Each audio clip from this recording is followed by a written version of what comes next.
est là. Bonsoir, maman Viviane. Bonsoir, Belinda. Alors, comment tu veux que je t'appelle? Ah, appelle-moi Belinda. Ok, bonsoir, Belinda. Alors, bienvenue d'abord dans cette émission. Enfin, dans cet échange, si on peut appeler ça émission ou live.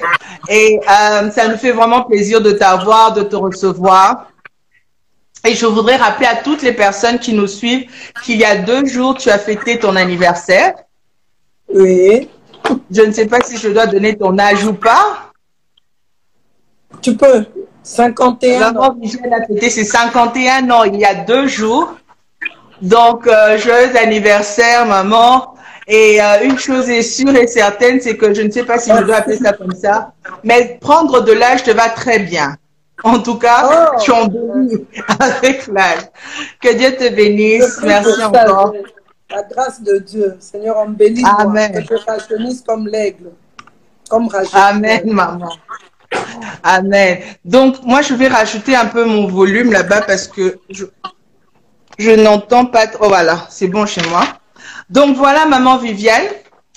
Sans plus tarder, je vais commencer par te demander, dans la petite vidéo que j'avais mise comme annonce, j'avais déjà un peu introduit qui tu étais, mais je préfère que tu t'introduises toute seule, que tu dises qui est maman Viviane. Quoique je pense que tout le monde ici te connaît, mais qui est-ce que tu es, avec tes propres mots? Je commencerai par dire bonjour à toutes les personnes qui nous suivent. Un grand bonjour. Ben, moi, si je dois je dois me présenter, je commencerai d'abord par dire, je suis la servante de Dieu, c'est ça. Ma vraie identité, servante de Dieu, je suis la servante de Dieu. Et cette servante de Dieu s'appelle Viviane Dallot, mariée à Roland Dallot, avec Roland Dallot qui est un serviteur de Dieu. Et pour le moment, il est apôtre. Dieu lui a fait cette grâce. Moi, à ses côtés, ensemble, nous avons eu 4 enfants, 4 filles. Je n'ai que 2 filles et j'en suis très fière. Je dis merci au Seigneur pour ces 4 filles. Ma fille est née, elle a 26 ans. Et la deuxième, elle aura 24 ans cette année. Ma troisième, 23 ans cette année. Et ma dernière, 20 ans cette année. Voilà les âges de mes filles. Les 3 premières ont terminé l'université. La dernière est là à l'université. La deuxième est mariée. Et la première, si Dieu le veut, elle se marie cette année. Voilà. Et à part ça, je suis motivatrice de femmes. C'est vraiment mon appel, motivatrice de femmes, prédicatrice.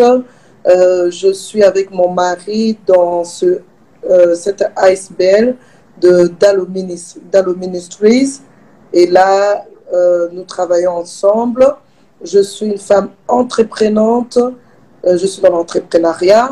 Et aussi, je suis écrivaine. Voilà. Ok. Merci. Je crois que tout le monde a suivi. Maintenant, tout le monde sait, toutes les personnes qui sont sur cette plateforme savent qui tu es. Mais il y a une question. Il y a quelques années, je pense, il y a 2 ans ou 3 ans, ma mère, qui prie d'ailleurs au Centre missionnaire Philadelphie, m'a envoyé un livre. Elle m'a dit, dès que j'ai eu ce livre, j'ai pensé à toi et j'ai pensé te l'envoyer. Les souffrances inconnues de la femme du serviteur. Voilà, les souffrances inconnues de la femme du serviteur. Wow. Exactement. Alors, elle m'a dit, quand j'ai eu ce livre, quand elle partageait dessus, j'ai pensé à toi, je t'ai acheté le livre, donc elle me l'a fait parvenir. J'ai lu le livre et avec une autre femme de pasteur, on était en train d'échanger parce que ce que tu es en train de dire dans ce livre est tellement réel. C'est des choses vraiment des choses qu'on vit tous les jours, mais que on n'a pas forcément l'occasion de partager ça comme ça avec tout le monde. Et c'est pas seulement, je pense que ça ne s'applique pas seulement aux femmes de serviteurs, mais c'est quelque chose qui implique aussi presque toutes les femmes. Oui, alors, avec quelques exemples, comment tu as fait pour gérer et passer outre ces souffrances? Si tu peux nous donner, quand je dis ces souffrances par rapport à ce dont tu as parlé dans le livre, dans ce sens aussi, tu peux nous donner un exemple ou deux. Comment tu as fait pour overcome? Comment tu as fait pour passer outre tout ça?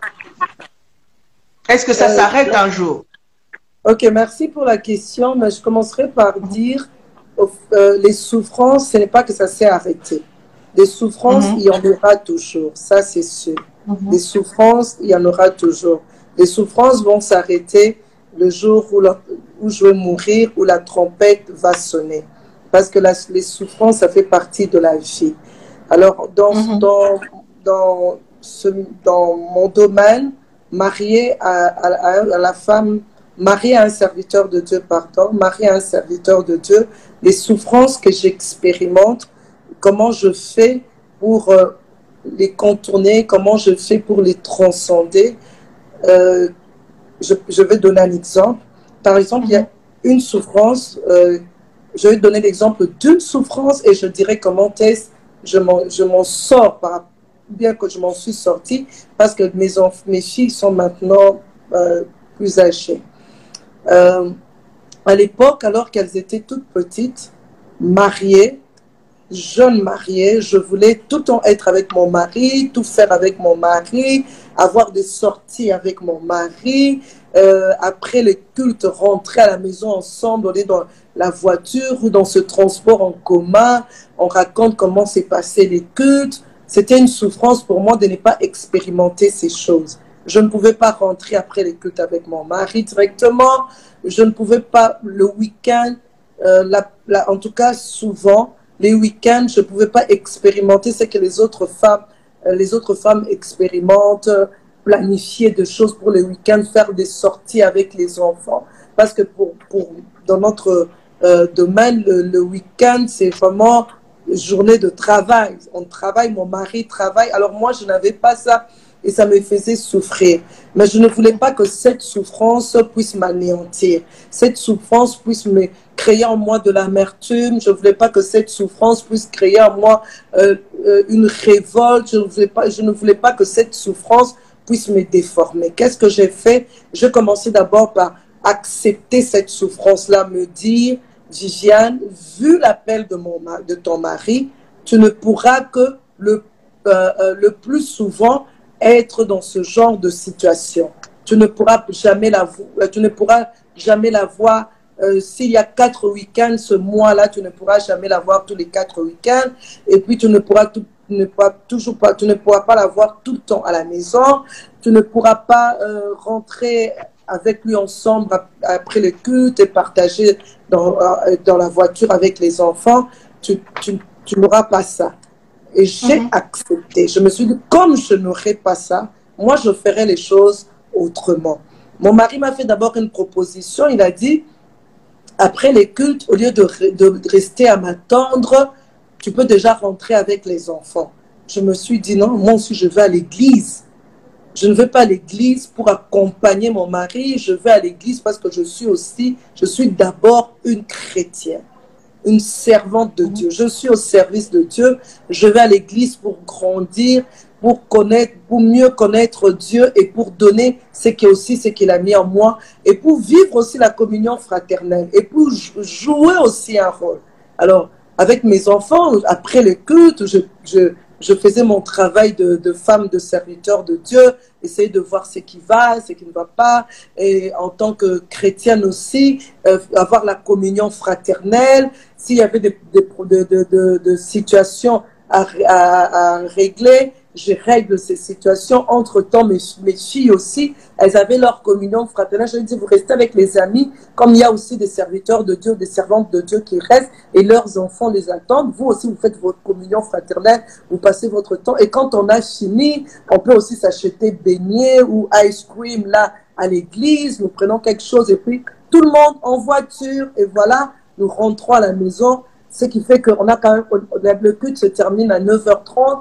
Nous prenons la route peut-être vers 10h30, donc 10h30 par là, nous arrivons à la maison et quand on arrive, je partage avec mes filles, déjà chemin faisant, comment ça s'est passé pour vous? Voilà, moi, on a prêché, papa a prêché sur telle chose, voilà ce qui m'a touché. Les filles aussi racontent, ah, tiens, celle selon les tranches d'âge, chacune va raconter, nous, voilà ce que notre moniteur nous a enseigné, quelle est la leçon que tu as retenue, on partage, on arrive à la maison, chacune va faire quelque chose, on mange ensemble, et puis le temps passe, et puis mon mari va arriver, quand mon mari va arriver, j'ai dit aux filles, d'abord j'ai expliqué aux filles, voilà, les filles, si papa ne rentre pas avec nous, c'est parce qu'il y a 2 cultes, il travaille, c'est son travail, mais quand il va rentrer, il va s'occuper de nous. Quand il rentre, c'est vrai qu'il est très fatigué. Nous toutes, nous savons qu'il est fatigué. On va le servir. Pendant qu'il mange, on en profite pour parler. Hey, comment c'était? Ça s'est bien passé pendant qu'il mange. On chatte un peu là. Et puis après, il va aller se reposer. Nous, on va rester. Quand il va se réveiller vers 17h, 18h, voilà. La journée commence pour nous aussi. On commence à papoter, on parle. Donc je ne voulais plus m'attarder sur ça. Il faut que moi je vive comme les autres femmes, j'expérimente comme les autres femmes. Non, non, non. Moi j'avais contourné ça de cette manière-là. Voilà. Donc au fait, chacune s'adapte à la réalité qu'elle est en train de vivre dans son couple. Chacune doit s'adapter.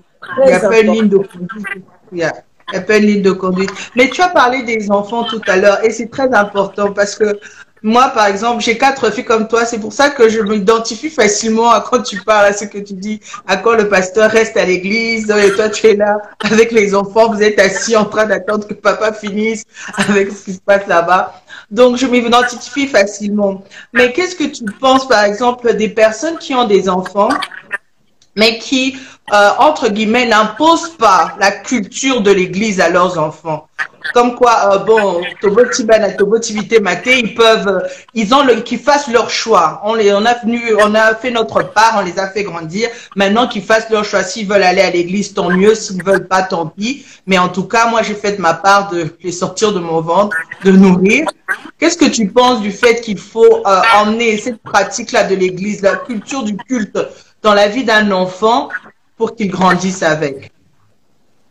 Bon, c'est une erreur de dire que moi, je me suis juste contentée de mettre cet enfant au monde. Non, c'est vraiment une erreur parce que la Bible nous dit les enfants sont comme des flèches entre les mains entre les mains du guerrier. Et celui dont on fait pour dire que ce sont les parents qui donnent la direction. Si les enfants sont comme des flèches entre les mains du guerrier, il doit tirer sur l'arc et viser un objectif pour que la lance puisse atteindre cet objectif-là. Donc, ça signifie qu'il réfléchit, il calcule et il tire très fort comme il faut pour donner de la force à sa flèche pour que la flèche puisse atteindre l'objectif. Alors, si la Bible dit que les enfants sont comme des flèches, donc ça signifie que nous, les parents, nous avons le devoir de donner la direction aux enfants et de permettre que chaque enfant puisse atteindre l'objectif de sa vie. Parce que chaque être humain a été créé par Dieu et Dieu ne crée pas pour rien. Dieu crée pour un objectif, pour accomplir une mission. Alors, si pour accomplir cette mission-là, Dieu utilise les parents. Donc, les parents ne peuvent pas être démissionnaires en se disant « Non, moi, j'ai juste mis l'enfant au monde, le reste, ça ne me regarde pas. » Non, non, non, ça compte beaucoup. Ça compte tout ce que tu fais pour cet enfant. Là, on parle de l'éducation. Même la Bible parle de la voie qu'il faut enseigner aux enfants. Hein? La Bible demande d'éduquer les enfants. Enseigne l'enfant selon la voie qu'il doit suivre et quand il sera grand, il ne s'en détournera pas. Donc, il faut dès le bas âge, puisque je suis chrétienne et que mon mari est chrétien, donc déjà dès qu'il est dans le ventre, moi je parle déjà de Jésus-Christ à l'enfant. Je lui parle déjà de Jésus, je lui dis déjà qu'il a un créateur, que Dieu est en train de le tisser. C'est ce que je faisais. Je lui dis que Jésus est vivant, qu'il va servir au dessein de l'Éternel. Et quand cet enfant naît, autant je lui transmets mon amour, autant je lui transmets aussi la crainte de Dieu. Autant je lui parle de ce Dieu que je crains, autant je lui parle aussi de ce Dieu que je sers. Dès les bas âges, dès qu'il est déjà bébé de quelques jours, déjà avant qu'il puisse téter, je lui dis, tiens, mon bébé, tu vas maintenant manger, que Dieu sanctifie ce que tu vas manger. Dieu est bon, il t'a donné du lait. Et puis je lui mets le téton dans la bouche. Et l'enfant, pendant qu'il mange, je lui raconte des histoires, je lui parle aussi de ce Jésus-là. Et l'enfant entend. Dans les ventres, déjà, il entend. Et quand il est même bébé, il entend. Alors, quand il commence il a l'âge d'aller à l'école, à l'écodim, à l'école de dimanche, j'oblige, j'impose. Je ne demande pas l'avis de l'enfant, j'explique et j'impose. Je n'impose pas sans expliquer. J'explique et j'impose. Dimanche, nous allons aller, voilà, c'est obligé. Et je les amène à l'écodim. Et moi, je vais aussi chez les grands, dans la grande salle. Je suis mon culte. À la fin, justement, pour leur montrer que c'est vraiment important. En fait, je leur apprends le sens du sacré. Je ne dis pas ça seulement de ma bouche, je me comporte aussi en conséquence. Je fais tout, j'ai toujours tout fait pour être un exemple de chrétienté pour mes filles. Quand ils vont à l'écodim, ils apprennent qu'il ne faut pas mentir. Je fais l'effort, moi aussi, de ne pas mentir. Que mes enfants ne m'entendent pas mentir ou critiquer les gens ou dire de mensonges. Je refuse ça. Je dis vraiment, je me comporte en chrétienne, même avec mes propres enfants. Alors, quand ils reviennent de l'écodim, chacun va raconter son histoire. Celle de l'enfant de 3 ans racontera à sa manière, mais je suis adulte, je connais la parole de Dieu, je descends à son niveau, je dis oui, c'est ce que tu as retenu, oui, Jésus est amour, tu sais que Jésus est mort à la croix. Quand on m'a demandé la croix, c'est quoi? J'essaie encore de lui expliquer, les morts à la croix. Tu sais, si aujourd'hui maman a pu mettre au monde, c'est à cause de l'amour de Jésus. Si maman aujourd'hui peut t'aimer et peut être en bonne santé, c'est à cause de l'amour de Jésus. Toi, j'apprends... Toute occasion est bonne pour moi pour les inculquer les valeurs chrétiennes. Et maintenant, l'enfant va grandir. La Bible dit, enseigne l'enfant selon la voie qu'il doit suivre. Quand il sera grand, il ne s'en détournera pas. C'est vrai que ce verset vient sur le 6e verset, mais les 5 premiers versets de ce chapitre-là nous parlent de différentes choses. C'est quand on parle de la voix et on parle de différentes choses, apprendre l'enfant le contentement, apprendre l'enfant le respect, apprendre l'enfant la crainte de Dieu, apprendre à l'enfant les relations. Donc tu vois, il y a plus cette voix-là quand tu apprends l'enfant, quand il va grandir, Dieu est fidèle. Moi, je fais ma part. Ça peut arriver qu'un enfant se rébelle, ça peut arriver. Je suis cette intercesseuse, celle qui se mettra à la brèche pour prier pour cet enfant. Mais je ne veux pas démissionner en me disant, moi j'ai fait ma part et maintenant il a choisi sa voie, c'est son problème. Non, non, non, non, non, non, non, non. Parce que j'aurai de comptes à rendre devant Dieu. Je vais prier. Merci pour ta réponse, maman. Merci. J'ai une question que j'espère qui va aider les mamans qui nous suivent et des jeunes filles qui voudraient se marier. Pardon? J'ai une question que j'espère et que je pense qu'ils vont aider des parents qui nous suivent, mais aussi des jeunes filles qui voudraient se marier. C'est moi, par exemple, je suis aussi épouse d'un pasteur. Mais quand j'avais apporté, j'avais dit à mes parents, à mon père en particulier, qui lui était dans sa médecine, donc avec tout ce qui allait avec, que je devais épouser un pasteur, c'était vraiment passé de prime abord, c'était vraiment passé, la pilule était très difficilement passée. C'est avec le temps que, bon, les choses se sont mieux passées. Aujourd'hui, les choses vont parfaitement très bien.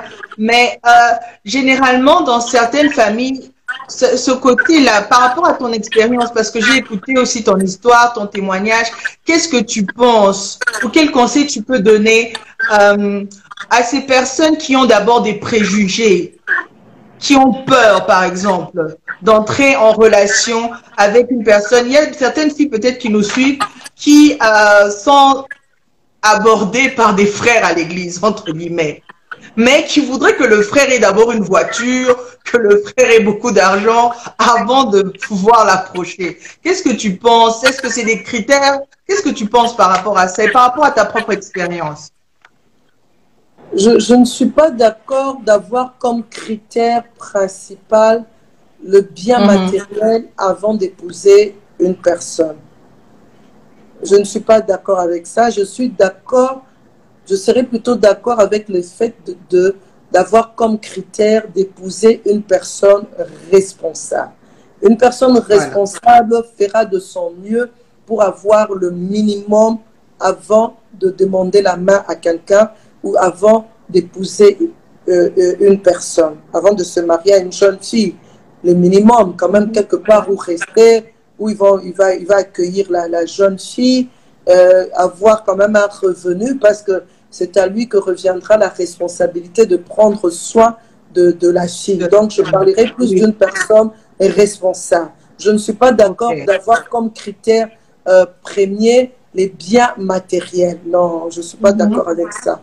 Plutôt les critères qu'il faudrait d'abord avoir. La première des choses, puisque je suis chrétienne, je dois me dire que je ne peux pas me marier en dehors de Christ. Je ne peux pas me marier. Il faut que je me marie à une personne qui craint Dieu. Le deuxième critère, je dois me sentir attirée physiquement par cette personne-là. Si cette personne ne m'attire pas physiquement, je ne vois pas comment... On n'aura pas qu'à parler spirituel. C'est le physique aussi, c'est corps, âme et esprit. Je dois sentir aussi que je m'identifie en lui moralement, dans son intellect. Tu vois, je dois sentir que je m'identifie en lui. Alors, donc, les préjugés, je crois que les préjugés sont dus à cause de tous ces pasteurs qui ont eu à décevoir un peu, qui ne se sont pas bien mariés, qui ne vivaient pas dans la crainte de Dieu. Mais partout, moi je m'aurais dit, partout là où il y a du vrai, il y a aussi du faux. Partout où il y a du vrai, il y a du faux. S'il y a des faux pasteurs, c'est qu'il y a aussi de vrais pasteurs. S'il y a de faux chrétiens, c'est qu'il y a aussi de vrais chrétiens. Alors, toi, la vraie chrétienne, j'espère, parce que les gens sont, les jeunes filles sont exigeantes, mais il faut qu'elles se posent d'abord la question, est-ce qu'elle-même, c'est une bonne chrétienne? C'est une vraie chrétienne? Est-ce qu'elle a fait de Jésus-Christ, au-delà d'être son sauveur, elle a fait de Jésus-Christ son Seigneur? Parce que si toi-même, tu n'es pas une vraie chrétienne, tu baseras ton choix sur les préjugés.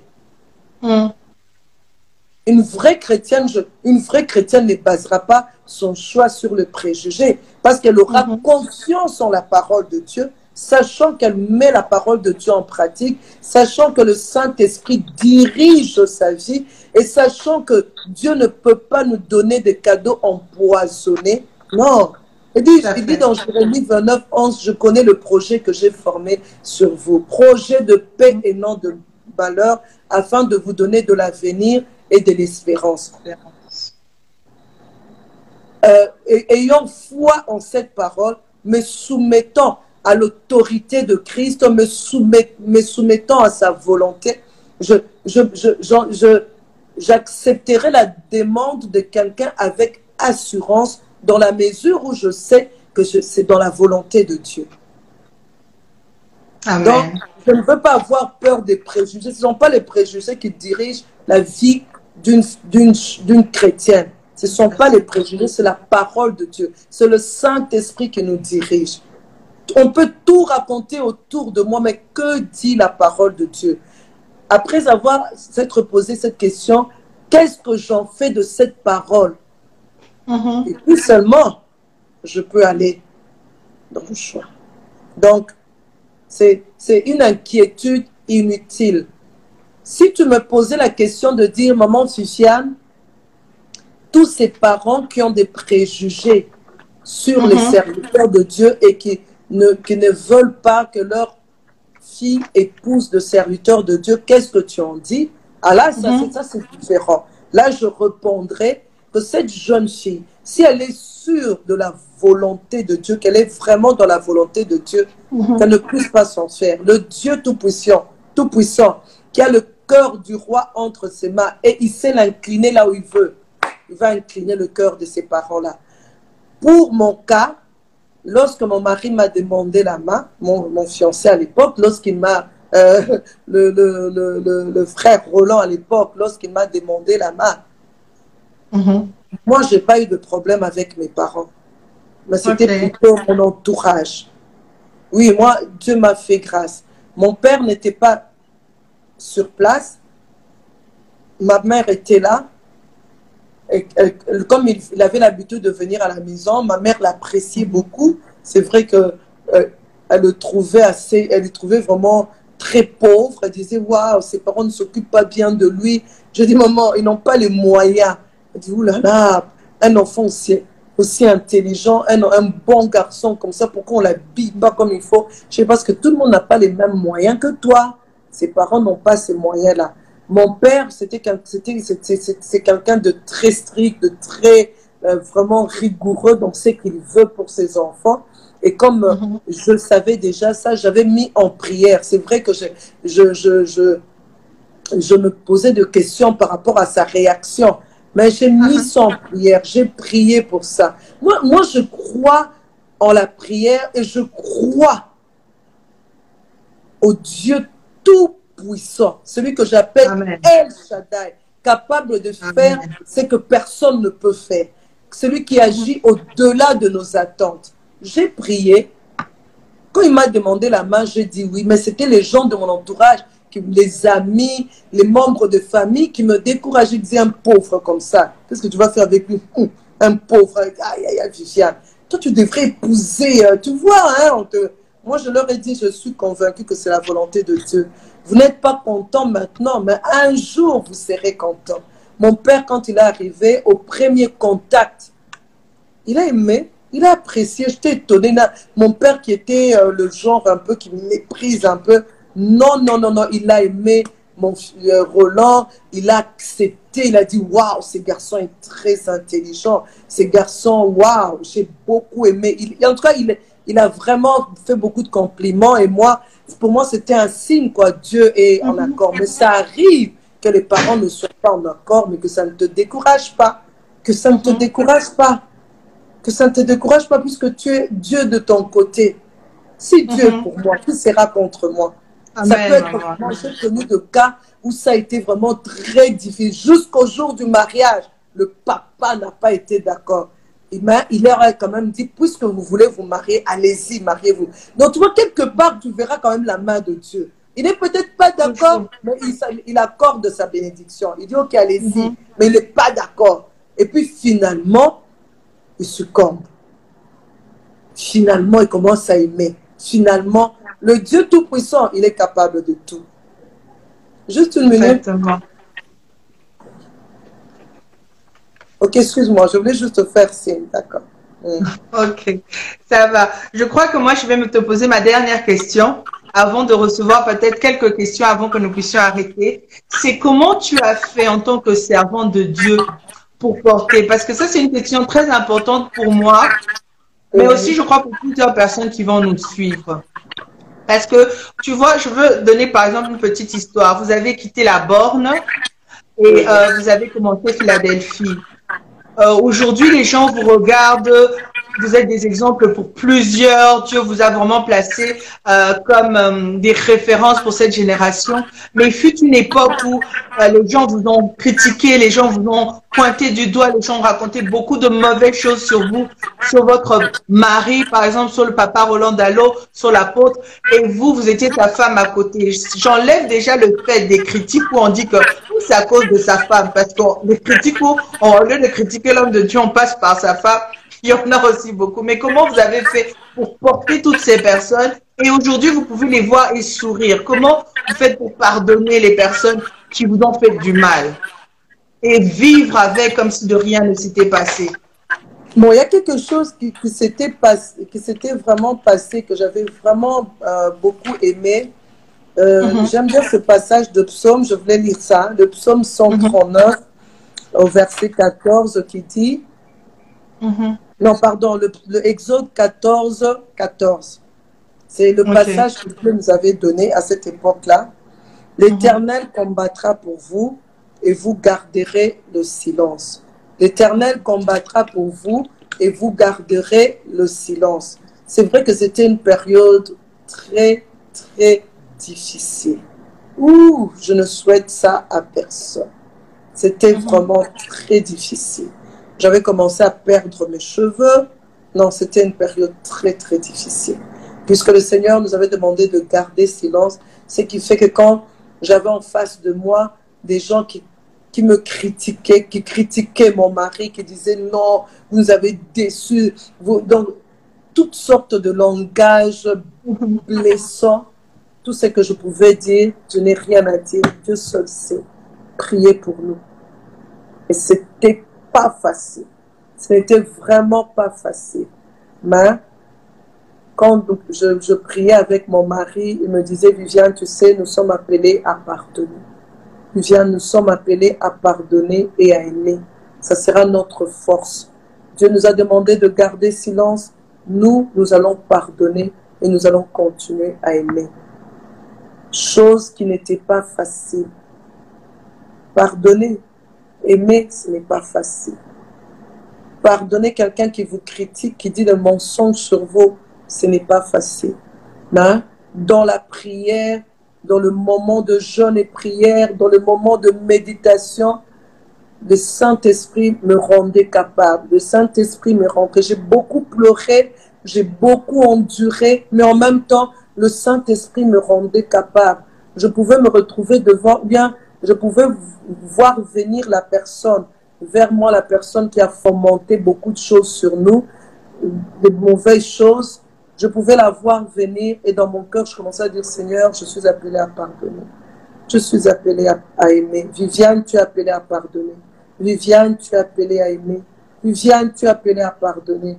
Et à force de le dire, je dis, Saint-Esprit, rends-moi capable. Saint-Esprit, quand je voyais la personne, bonjour, oui, bonjour, ça va, ça va. Quand la personne te regarde avec mépris, ça te fait mal.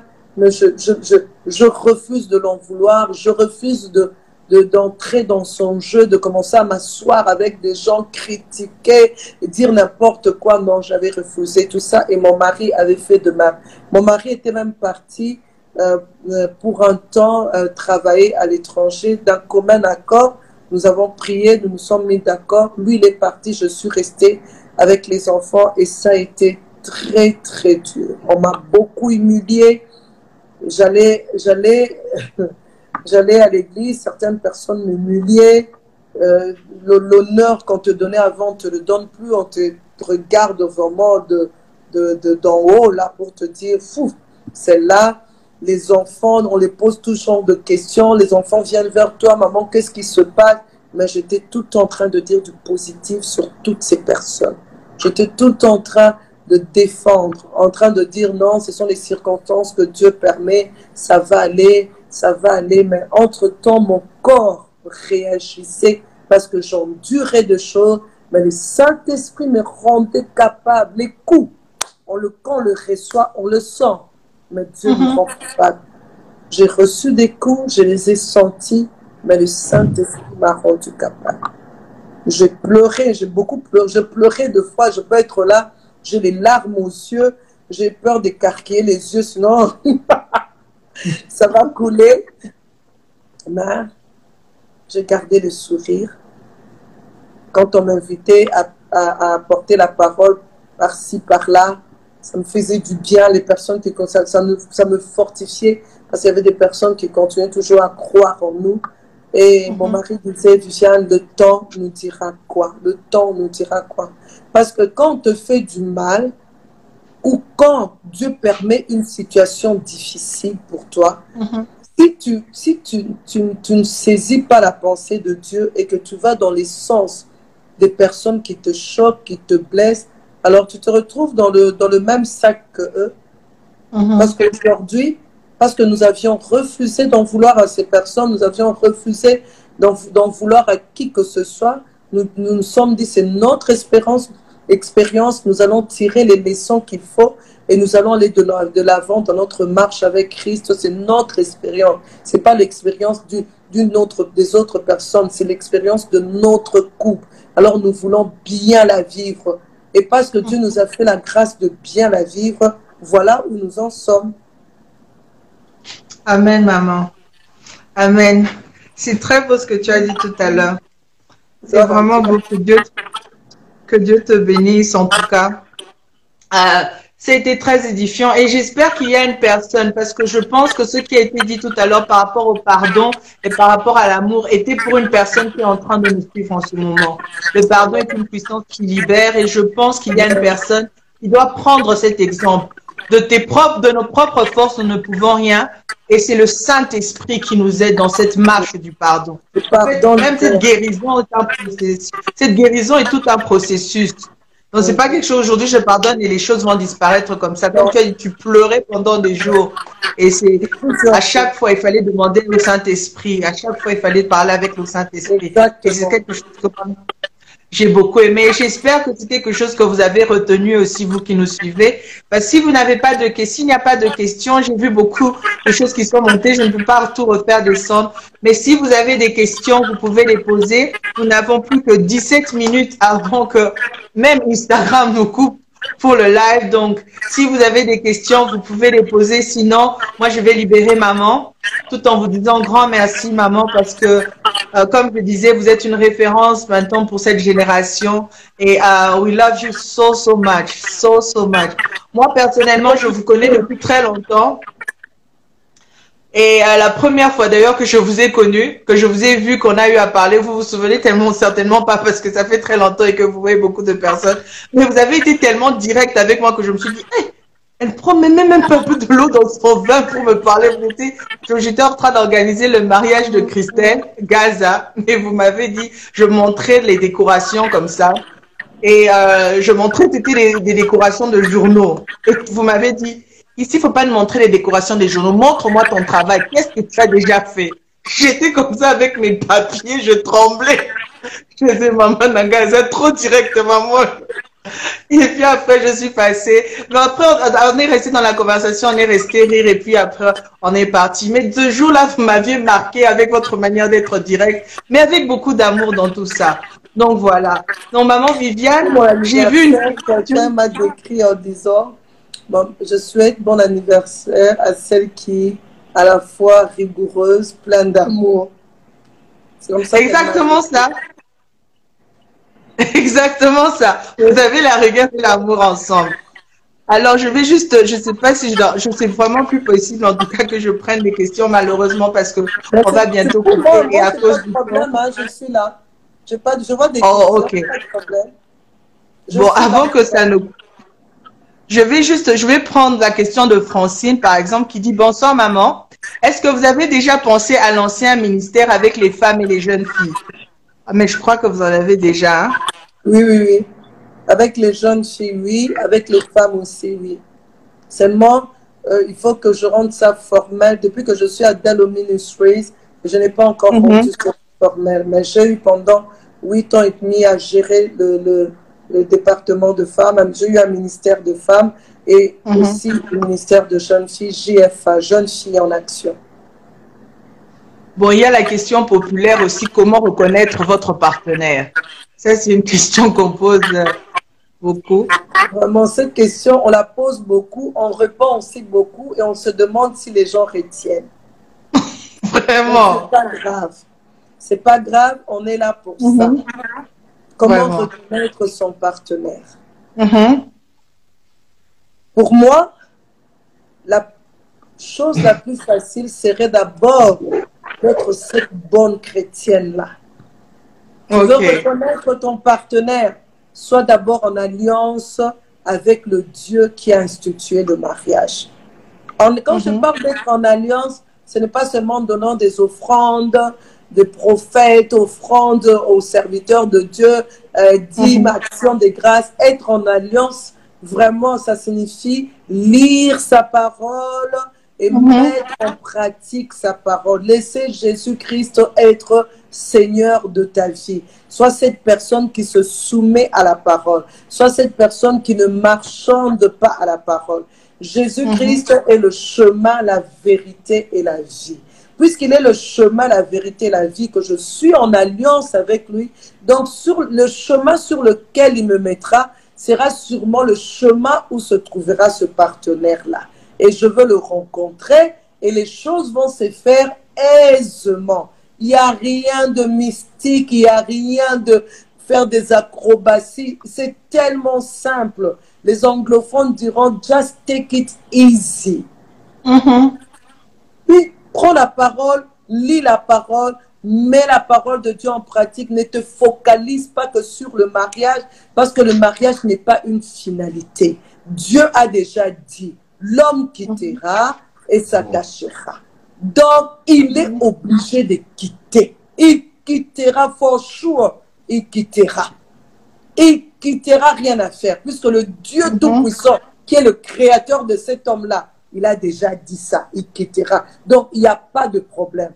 Le problème, c'est que toi, tu dois travailler, de ce côté-là, il n'y a pas de problème, c'est sûr. Mais le problème réside dans l'attente. Quand est-ce que ça va arriver? C'est là, maintenant, il faut être en alliance avec ces dieux-là pour avoir la patience d'attendre, en gardant l'assurance, en restant persévérante, de manière à ce que quand Dieu le mettra sur ton chemin, tu sauras directement c'est cette personne-là et tu sauras que c'est le moment M. Et ça va se faire facilement. Tu vas reconnaître, tu vas aimer, tu vas te sentir attiré physiquement. Tu vas le regarder, tu vas sentir, non, cette personne ici, autant la nomibale. Tu as déjà vu beaucoup d'hommes, mais celui-là, c'est différent. Que tu sauras et tu vas prier pour ça. Le Saint-Esprit va te confirmer cela. Marie-toi, ne te marie pas un homme parce qu'il vient à l'église. Ne te marie pas un homme parce qu'il fait le shintarababa, ou bien parce qu'il est prédicateur, parce qu'il est modérateur. Ne te marie pas un homme parce qu'il a dit qu'il va te, il va pourvoir à tes besoins. Marie-toi à un homme parce que d'abord Dieu le veut, parce que tu l'aimes et parce que tu sais qu'il t'aime aussi. Amen, maman. Amen. Alors, ce que je vais demander maintenant, for sure, peut-être dans les plus tard, je vous demanderai probablement de revenir parce que je voudrais vraiment qu'on échange aussi sur les finances. Ça, c'est un point important. T'as pas de problème là. Moi, personnellement, les finances, mon mari se plaint toujours. Il dit toujours que je gère très mal. Donc, j'aimerais qu'on développe aussi un peu par rapport aux finances dans le mariage. Est-ce que les hommes ne doivent pas faire un peu plus confiance à leur épouse, même quand elle ne gère pas bien? Mais bon, ça c'est un autre point encore. Mais est-ce que vous pouvez déclarer quelques paroles? Vous pouvez prier pour toutes les personnes qui sont en train de nous suivre en ce moment. Bien sûr. Nous allons prier. Seigneur, nous voulons te louer, te glorifier, t'exalter. Toi qui es assis en ce moment sur ton trône, au-dessus de toute puissance, au-dessus de toute autorité. Seigneur, tu n'as pas permis ce live pour rien, parce que ce live est autour du nom de Jésus-Christ, ton Fils unique qui a accepté de mourir à la croix pour nos péchés. Ce live n'est pas pour rien. Seigneur, c'est pourquoi en ce moment, je voudrais déclarer que tes objectifs sont atteints. Tes objectifs sont atteints dans la vie de toute personne qui a eu à suivre ce live, à regarder ce live, à entendre même un seul mot qui a été dit durant ce live. Seigneur, je le déclare, Seigneur mon Dieu, que le but a été atteint, l'objectif a été atteint. Et je déclare aussi qu'il n'y aura pas quelqu'un qui va perdre ce qu'il a reçu en ce moment. Et je déclare aussi, éternel Dieu Tout-Puissant, que ces jeunes filles qui ont suivi, Seigneur, elles ne se tromperont pas. Elles se marieront à l'homme que toi tu veux pour chacune d'elles. Elles se marieront à l'homme que toi tu veux pour chacune d'elles. Je déclare aussi, éternel Dieu Tout-Puissant, que toutes ces personnes qui n'arrivent pas à pardonner, Seigneur, leurs volontés sont déliées maintenant au nom puissant de Jésus-Christ. Seigneur, tu les rends capables de pardonner. Tu les rends capables, éternel Dieu de gloire, de comprendre que le pardon libère. Seigneur, je déclare aussi, éternel Dieu Tout-Puissant, que toutes ces personnes qui sont en train de passer par des épreuves, Seigneur, tu leur donnes, Seigneur, ce cœur à pardonner, ce cœur à transcender, ce cœur à s'accrocher à ta parole. Seigneur, ce cœur à se soumettre à ta parole malgré les épreuves au nom de Jésus. Seigneur, je bénis Belinda. Je la bénis spirituellement, physiquement, matériellement. Et Seigneur, nous te confions la prochaine émission au nom de Jésus. Amen.